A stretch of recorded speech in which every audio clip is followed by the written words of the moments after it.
Hello बच्चों, कैसे हैं आप लोग। गर्मी की छुट्टियों का एंजॉय कर रहे हैं और अब तो स्कूल खुलने की डेट भी आ चुकी है। तो छुट्टियों के साथ साथ में थोड़ा पढ़ाई भी ज़रूरी है ना।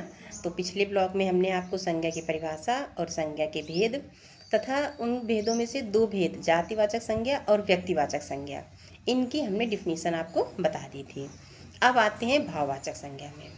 तो भाववाचक संज्ञा किसे कहते हैं? जिन शब्दों से किसी के अंदर के भाव, क्रोध, दया, प्रसन्नता आदि का बोध होता है, उसे भाववाचक संज्ञा कहते हैं। भाववाचक संज्ञा किन्हें कहते हैं?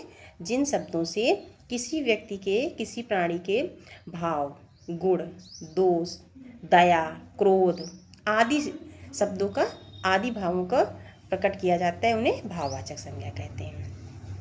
तीसरा आपका आता है द्रव्यवाचक या पदार्थवाचक संज्ञा।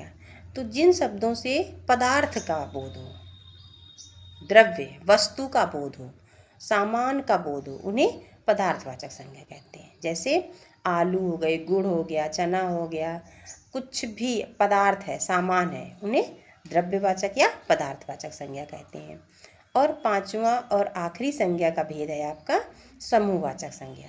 तो ऐसे शब्द जिनसे समूह का बोध होता है, वे शब्द जो किसी समूह का बोध कराते हैं, उन्हें समूहवाचक संज्ञा कहते हैं।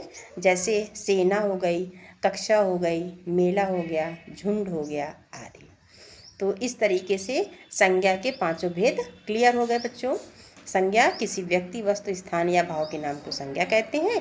जैसे रामपेन, कानपुर आदि संज्ञा के 5 भेद होते हैं: जातिवाचक संज्ञा, व्यक्तिवाचक संज्ञा, भाववाचक संज्ञा, द्रव्यवाचक संज्ञा और समूहवाचक संज्ञा। और इन पांचों की डिफिनीसन हमने आपको क्लियर कर दी। तो आप लोग, हमारी बात, हमारी समझ में आप लोगों को आ गई होगी। अगर कोई दिक्कत हो तो कमेंट करें, लाइक करें, सब्सक्राइब करें। मिलते हैं इसी तरीके की रोचक जानकारियों के साथ अगले ब्लॉग में। तब तक के लिए नमस्ते, बाय बाय।